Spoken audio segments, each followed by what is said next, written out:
ये हमारे लोकतंत्र के लिए अत्यंत अशुभ संकेत ही नहीं, अलार्मिंग सिचुएशन। बंगाल में विधानसभा चुनाव होना है। चुनाव से पूर्व जिस तरह चुनाव आयोग ने लाखों वोटर्स की छटनी बंगाल में की है और इस बार जो चुनाव आयोग है वो वोटर्स की छटनी जिलावार सूची जारी की है। इस जिलावार सूची में लाखों वोटर्स के नाम हटा दिए गए हैं। अब इसके बाद जो झारखंड में झारखंड मुक्ति मोर्चा है वो इसका विरोध करते हुए नजर आ रही है। झारखंड मुक्ति मोर्चा ने के केंद्रीय महासचिव सुप्रियो भट्टाचार्य ने याद दिलाया 80 और 90 के दशक का। 80 और 90 के दशक में उन्होंने कहा कि जिस तरह बूथ कैप्चरिंग होता था, लोग बूथों पर कैप्चर करते थे, अब यही काम चुनाव आयोग कर रहा है। उन्होंने सीधा तौर पर कह सकते हैं कि चुनाव आयोग पर ही बड़ा हमला किया है। उन्होंने साफ तौर पर कहा कि अब यही काम उल्ट पीछे दरवाजे से चुनाव आयोग बीजेपी के लिए कर रही है। सुनिए कि इन तमाम मामलों को लेकर क्या कुछ सुप्रियो भट्टाचार्य ने कहा। हमारा देश लोकतंत्र के बुनियाद पे खड़ा है और लोकतंत्र का एक अनूठा जो सबसे उत्साहवर्धक पर्व होता है वो लोगों के मतदान का होता है। और इस कार्य को संपन्न भारत का निर्वाचन आयोग, इलेक्शन कमीशन ऑफ इंडिया करता है। आज का दिन बहुत एक बड़ा चिन्हित करने वाला दिन है। जब राज्य हमारे देश के 3 राज्यों में केरलम, पुडुचेरी और आसाम में अगले 5 वर्षों के लिए सरकार गठन के लिए लोग अपना मतदान कर रहे हैं,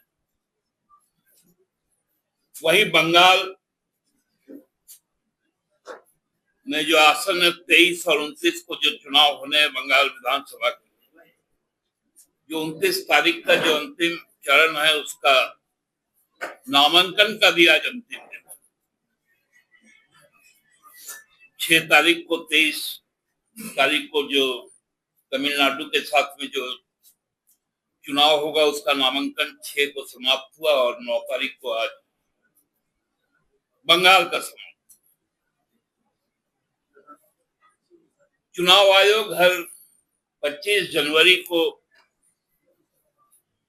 देश के सभी मान्यता प्राप्त, राज्य स्तरीय मान्यता प्राप्त राष्ट्रीय राजनीतिक दल, सिटीजन फोरम, सिटीजन ऑर्गेनाइजेशन, सबके साथ एक सेमिनार करती है जो राष्ट्रीय मतदाता दिवस के रूप में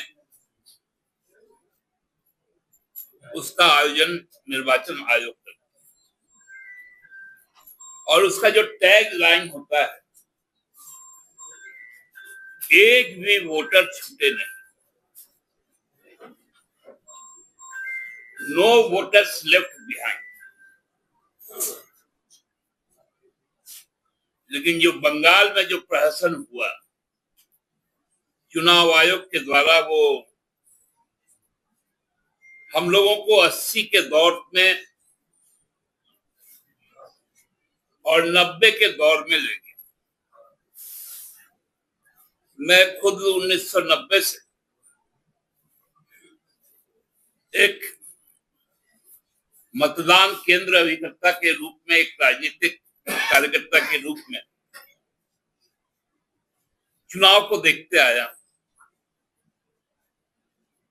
उस दौर में जो राजनीतिक दल थे वो थोड़ा जो बाहुबली किस्म के लोग होते थे, या जो क्लब वगैरह चलाते थे या थोड़ा प्रभाव रखते थे अपने मोहल्लों में, उस समय आप लोगों का बहुतों का जन्म नहीं हुआ होगा। उस समय हम लोग देखते थे कि राजनीतिक दल के प्रतिनिधि उनके पास संपर्क करते थे और एक ठेका दिया जाता था कि आप या तो हमको इतना वोट करवा दो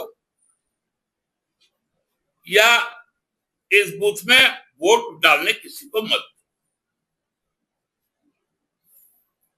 बाद में उसको बूथ कैप्चरिंग का नाम दिया गया, रिगिंग का नाम दिया गया।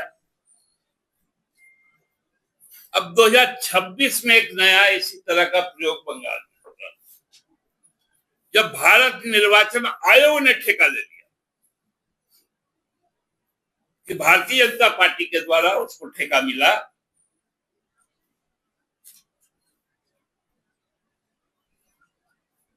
कि बंगाल के जो मताधिकार करने वाले लोग हैं उनका अधिकार छीन लो। पीपल्स रिप्रेजेंटेशन एक्ट 1950 जो ये गारंटी करता है कि आप यदि भारत के नागरिक हैं,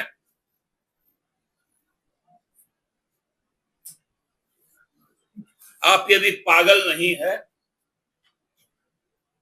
आप यदि बैंक करप्ट नहीं है,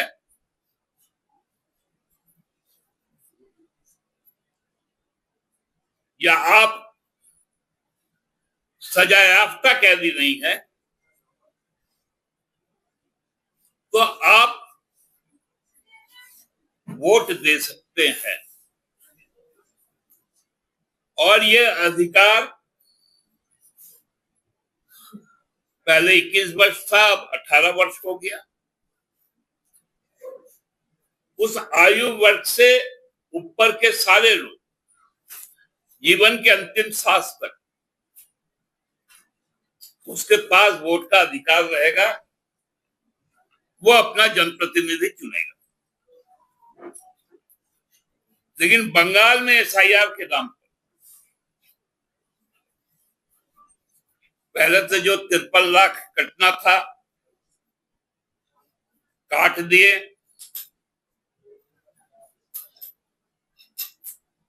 लोगों को लाइनों में लगवा दिए। सुप्रीम कोर्ट ने कहा कि न्यायिक रिवीजन होगा, वो भी शुरू हुआ। हमारे राज्य से भी, उड़ीसा से भी कई लोग गए न्यायिक सेवा के। लेकिन अब क्या हुआ, वो नाम जब जो कट गया, बाकी जो लगभग 32 लाख लोगों के नाम और लॉजिकल डिस्पेंसी के नाम पर किया गया,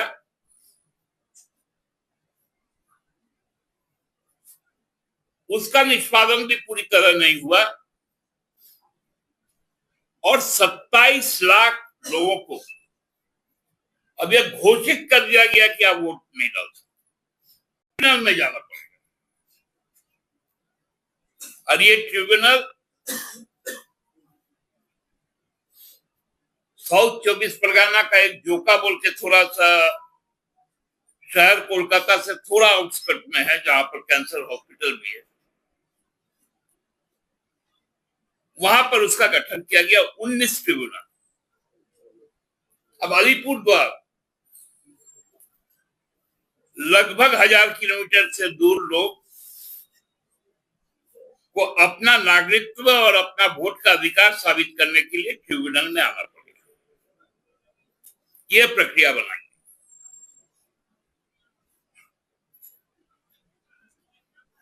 क्योंकि आज तक हर व्यक्ति स्वतंत्र था,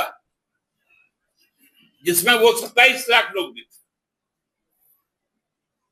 कि जो नामांकन कर सकते। ऐसा हुआ भी।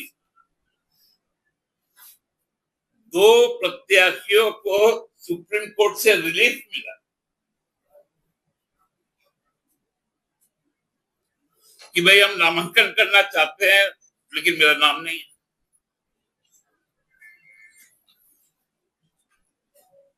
तो ये पहला मामला चुनाव आयोग द्वारा किया गया कि भारतीय जनता पार्टी से समझौते के तहत 27 लाख वोट काट दिए और उनकी केवल वोट का अधिकार नहीं, अब उनके नागरिकता पर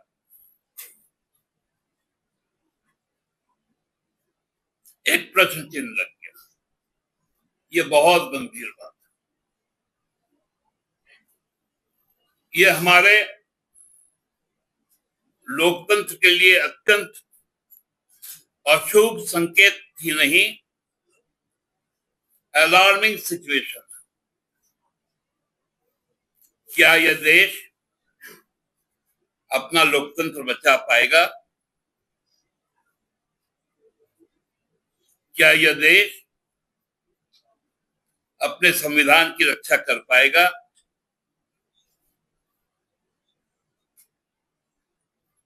ये बहुत बड़ा प्रश्न सामने आया है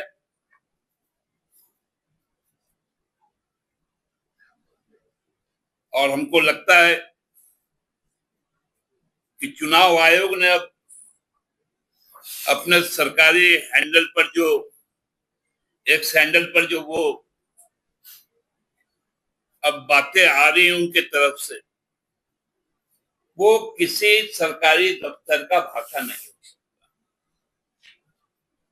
क्योंकि सरकारी दफ्तर का भाषा भी हम लोग जानते हैं और राजनीतिक दफ्तर का भी भाषा हम लोग जानते हैं। तो अब सारे वक्तव्य पंडित दीनदयाल मार्ग से अशोका रोड पहुंच रहा है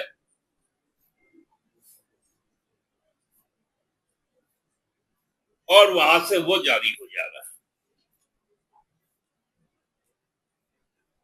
ये अब हम लोगों को सोचना है कि हम हमारा जनतांत्रिक अधिकार को अब हमको कैसे बचाना है। बहुत बहुत धन्यवाद। देखिए, बंगाल से पहले जिस तरह बिहार में चुनाव हुआ था, बिहार में भी वोटर्स के नाम छांटे गए थे। अब बंगाल में एसआईआर हुआ है, एसआईआर में कई वोटर्स के नाम छांटे गए हैं और ऐसे में जिस तरह झारखंड मुक्ति मोर्चा ने विरोध जताया, उन्होंने कहा, सवाल भी किया है कि अब क्या देश में लोकतंत्र बचा रहेगा। बड़ा सवाल उन्होंने किया है कि जिस तरह जो ये अधिकारी हैं, इन अधिकारियों का जो सरकारी दफ्तर से जिस तरह एक्स हैंडल पर एक नोटिफिकेशन जारी किया जाता है, इस एक्स हैंडल में कितना सच्चाई है वो भी जानते हैं। ये एक अधिकारी का बयान नहीं, जबकि यह एक राजनीतिक बयान है। अब इन सवालों को लेकर चुनाव आयोग का क्या रुख रहेगा? क्या इन वोटर्स के नाम वापस आएंगे? क्या वोटर्स को वोट देने का अधिकार रहेगा? इस पर नजर बनाए रहेंगे। फिलहाल जो झारखंड मुक्ति मोर्चा के ये आरोप है, इस पर आप क्या सोचते हैं? हमें कमेंट जरूर कीजिएगा। मेरा नाम जयंत हो गया और हमारे सहयोगी कृष्ण कुमार है। अगर आपको हमारा ये वीडियो अच्छा लगा तो इसे लाइक करें, शेयर करें और हाँ, सब्सक्राइब करना ना भूलें।